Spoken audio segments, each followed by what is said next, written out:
Welcome back to the show. Today we have Phil Nadell. He's the founder and managing director at Forefront Venture Partners. Phil, welcome back to the show. Thanks, Kevin. Nice to be here. Yeah, I'm really excited to have you back on the show. You did the radio version, and I don't know, selfishly, I'm fascinated by all the stuff that you guys have invested in. I've had some of the companies that you've actually invested in on the show, and I figure let's have the man who's running the show on the show to talk about how Forefront kind of does their investing. But maybe before we get into that, let's get to know you a little bit better and start off with where you grew up. Sure. Was born and lived the first part of my childhood in New York, but my parents got wise early on, and we moved down to South Florida where it's much warmer. Sure. So went to high school in South Florida, then went to college in Philadelphia, and quickly moved right back to South Florida when I was done with college, and I've been here ever since. Fair enough. So walk me through your career up until Forefront Ventures, because you have an interesting journey. Well, so when all I ever wanted to do, I went to business school, and all I ever wanted to do in business school was start my own business. And graduating from college, that's what I did. And I've started several businesses since then, and really never worked for anyone else. So serial entrepreneur. I've had several exits in the publishing business, in the finance business, in some online marketing businesses. I've had exits, and I think kind of a little bit about the story where when I had a particularly large exit, some of my relatives and friends had approached me about investing in their companies, advising their companies and whatnot, which I did to a limited extent. And in doing that, I kind of learned a lot. I learned a lot about, not necessarily that it's such a good idea to invest with friends and family members, but learned a lot about sort of advising companies that are startups and not necessarily running the show myself, which was a different role for me. But I became very interested in investing in startups. And so that sort of spread to not just people I knew, but, the circle grew from there, and I was being approached by people I didn't know necessarily. So after a little while of more of this kind of informal startup investing, I made it a full-time occupation and started investing just in startups full-time. I still own a few companies, but I'm not actively involved in running them. Got you. Okay. No, that makes sense. So what made you actually go full into Forefront Ventures, and what exactly is it? Well, I'm glad you asked, because Forefront Venture Partners is not sort of a typical VC fund. We are a syndicate. We operate through the AngelList platform, which, for your viewers who aren't familiar with AngelList, it's the largest angel investing online platform. And they have a feature on AngelList called syndicates, which means that investors like me can share our deal flow, share the deals that we're investing in with other people who want to invest. So when we make an investment, we make that investment available to our syndicate investors on the exact same terms that we invest in. So they get the sort of benefits of the deal sourcing that we do, the due diligence, the negotiating, the legal work, all of the vetting, all of that. They get to take advantage of it and invest on the same terms. So it actually works very well. We've so far syndicated 48 companies, and over the last 5+ years, and it's a great model. And what the companies that we invest in, what they love about it is they're getting 100, 150 individual investors into their company, but they're not getting them all on the cap table. It's one entry on the cap table. So it just makes it much, much cleaner for them.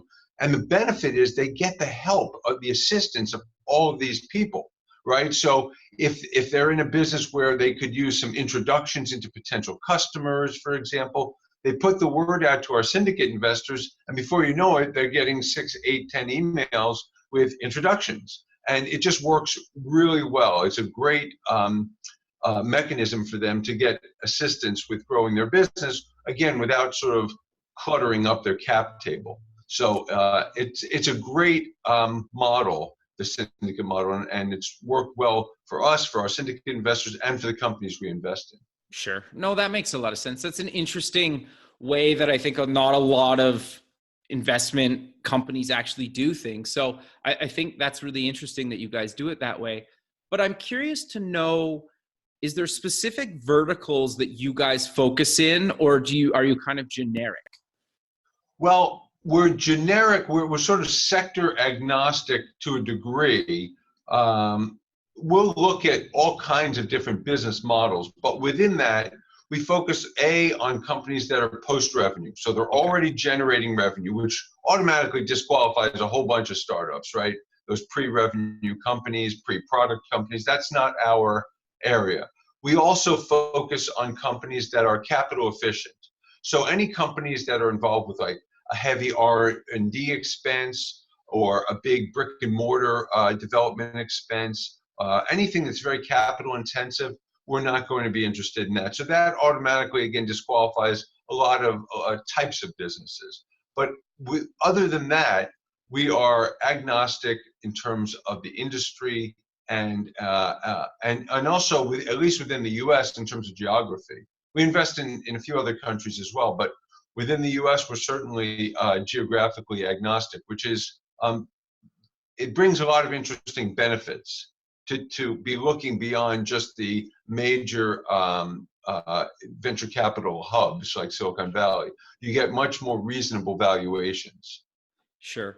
Well, and I think too, sometimes you get maybe more innovative companies or just as innovative companies outside of Silicon Valley as you potentially would in Silicon Valley, but they're a lot cheaper, right? Yes. I mean, there are certainly innovative companies everywhere, Sure. right? I mean, yeah, okay. And to limit yourself to just Silicon Valley or just New York or whatever, it's just too constricting, and I don't see any reason for it. And to your point, yes, we get better values, better valuations typically when we're investing outside of those hubs. So Sure. yes, I think it makes sense.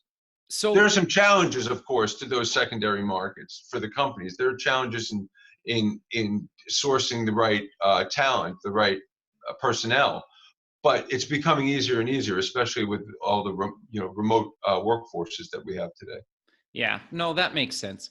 So walk me through maybe some general guidelines. I know that you have them on your website, but of things that people need to do before they actually even send you a pitch deck or their documentation, before you'll even consider them. I know you mentioned they need to be pre-revenue or No, sorry, post-revenue. post-revenue. Sorry. Yeah. But what other guidelines do you guys look for before you'll even consider investing in them? Well, they have to be addressing a sizable market, right? They have to, well, first, they have to be solving a real problem or a real pain point for their customers. That's number one.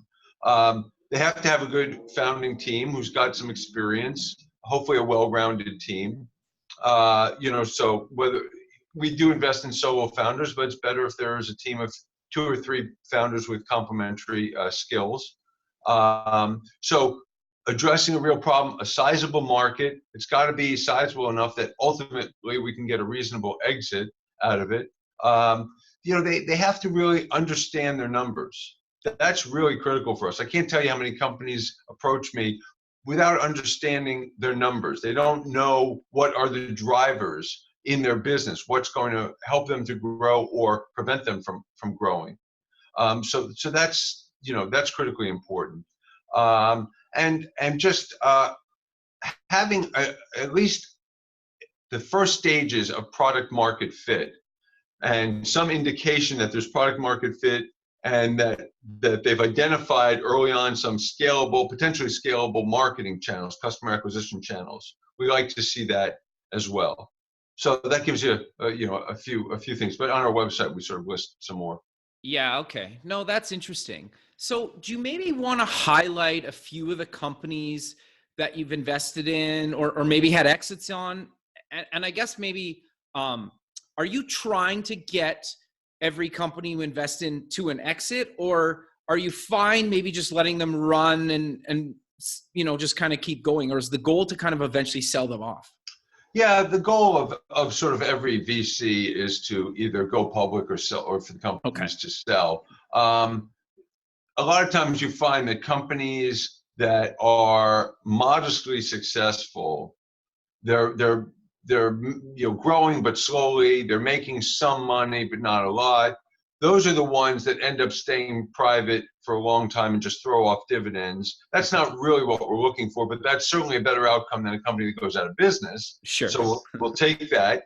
But really, the goal is for an exit. Yes, for a sale. Okay. Yeah. So that's. But yeah. So I mean, we've had so many great portfolio companies, and you're asking me to highlight a few. It's like trying to pick my favorite child, which I can't do. But yeah, I'll just mention a few. One of our most successful portfolio companies is called Grove Collaborative. Okay. It's an online e-commerce marketplace for non-toxic home products for the home, cleaning products and laundry products and things like that. They're doing exceedingly well. That's great. We've had several exits. Recently, a company called PaintZen, which is an online platform for connecting people who need painting of their homes or businesses with contractors who do the painting. We're investors in a company called Wanderoo, which is like the Expedia for ground transportation, right? So I think, I didn't know this before I invested, but there are more bus trips taken in the U.S. per year than there are airplane trips. Yeah, I had no idea either till you mentioned that, to be honest. Right. Yeah. So, it's easy to book, relatively easy these days to book an airplane trip. But if you try to book bus travel, it's very difficult. Firstly, there are a lot more bus companies than there are airlines. Sure. And their websites are terrible. They're clunky. It's hard to book online. The information is all over the place. Wanderoo consolidates it all and makes it very easy to invest, to buy a ticket for a bus ride. So that's been a great company. They've been very successful too. And one we just closed recently is a company called Chargeback, which helps businesses manage their credit card disputes internally. So that's a real hassle to manage for a lot of e-commerce businesses, is managing their credit card disputes. A big company has a lot of them, as you can imagine. It's very labor intensive and time intensive. And Chargeback helps them to manage that process and makes it much more efficient. So those are a few of them. No, that's interesting. So I'm curious then, so say you invest in my company and I'm making money and the goal is that we're both agree we're going to sell this thing.